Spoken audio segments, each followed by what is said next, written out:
Good evening.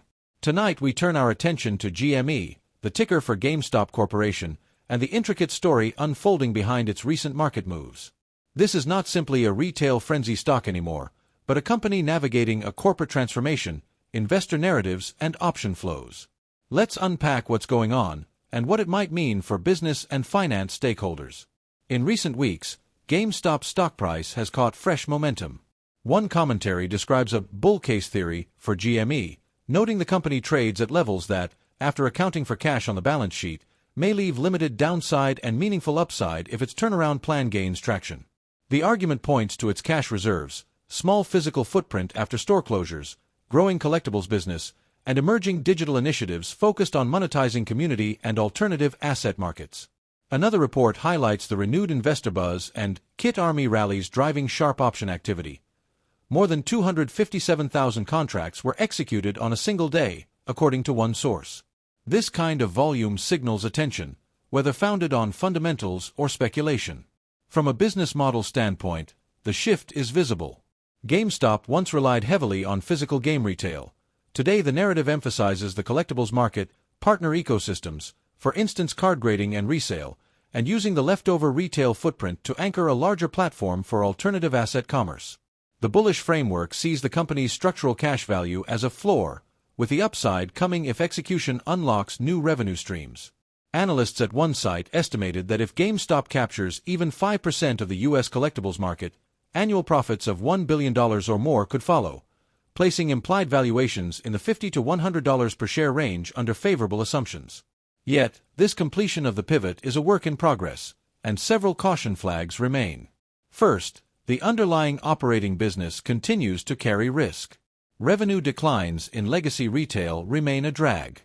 The company's digital and alternative asset initiatives, while promising, are as yet thin.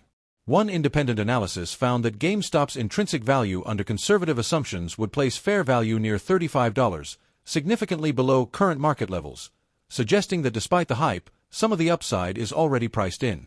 Second, liquidity, volatility, and options flow are thick.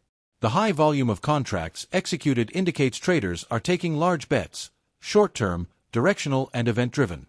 A scenario where gamma, delta hedging, and volatility expansions drive price swings is plausible. This means that business fundamentals may take a back seat to market mechanics in the near term, amplifying risk and reward. Third, narrative risk remains real. The stock's past as a meme stock still influences perceptions. Institutional investors and regulators alike are watching whether the retail communities behind GME are pushing fundamentals or chasing momentum. One report noted regulators may review whether online messages influenced trading in ways that warrant scrutiny. For fundamental value investors, this creates a layer of complexity.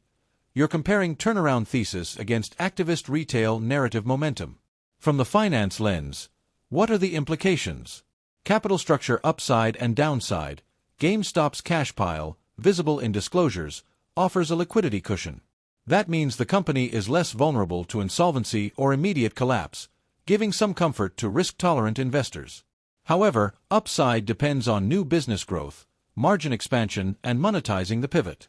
If those don't materialize, the upside may be limited and the risk of disappointment heightened.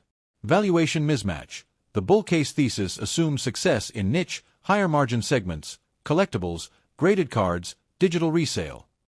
But if the business remains retail-centric, the comparables revert to low-growth retail multiples. Some models now give a wide range of fair value, from the mid-teens to well over $100, depending on assumptions. That range reflects uncertainty, not certainty. Option markets and technicals. With over 250,000 contracts executed in a single day, as one article noted, the option market is very active around GME. This matters because large option flows can drive stock price movement via hedging trades by dealers and arbitrageurs. Traders monitoring GME need to watch not just the company's earnings or business model, but also open interest, strike concentration, delta hedge curves, and implied volatility. These can move the stock independently of fundamentals. Investor psychology and risk. This stock is less about baseline earnings and more about moments. Catalysts, upgrades, community buzz, option squeezes. That means the risk-reward profile is skewed.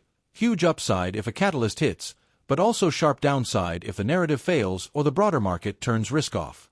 One prominent investor described GameStop as behaving increasingly like a crypto asset, less about business fundamentals, more about positioning and sentiment. For institutional investors or serious allocators, the key watchers now are transparency from GameStop on margins and how new initiatives contribute to profitability. Are the collectibles and digital segments scaling or still in proof-of-concept mode? Option market data, concentration of strikes, especially short-dated call options, changes in implied volatility skew, and any evidence of short squeeze dynamics re-emerging. Capital allocation decisions. Will GameStop use its cash position for buybacks, dividends, or strategic acquisitions? Or will it issue new equity and dilute shareholders before the pivot pays off? Retail flow risk. If trading volumes decline, or regulatory pressures mount on social media-driven trading, the momentum engine could sputter. Another viewpoint. For retail traders, GME may represent a high beta play on turnaround hope plus option catalyst. Timing here is critical. If you enter too early, you risk sideways drift. If you enter too late, much of the upside may be priced in or the risk of sharp drawdown increases. Let's look at possible outcomes. Best case scenario. GameStop successfully monetizes its collectibles platform, scales digital resale, uses its cash pile to invest or return value. Option flows remain strong, retail interest picks up again, and stock trades toward the mid-$50s or higher. Base scenario. The turnaround is slow. Business remains flat or grows modestly. Retail interest fades. Option flows moderate. Stock drifts in a wide range, say $20-30, until clearer evidence emerges. Worst case, initiatives fail to scale, cash shrinks, dilution occurs, retail interest collapses, and trading volumes drop. The stock falls back toward the lower end of the value spectrum, sub-$20. In conclusion, GameStop's story now straddles legacy retail, digital reinvention, and speculative momentum. It offers a potentially asymmetrical payoff, limited downside, large upside, but only if the operational pivot delivers and the market narrative holds. For those watching business and finance, GME is less a classic turnaround story and more a hybrid, part tech pivot, part collectibles marketplace, part social finance phenomenon. If you're positioning, keep alert. Data releases, option expirations, social media pulses, and institutional filings could all move this share swiftly. The business fundamentals matter, but in the near term the mechanics of market flow and false narratives may dominate. That's the story for GameStop tonight, a company rewriting its script, a stock rewriting its story, and a market still deciding which act is real.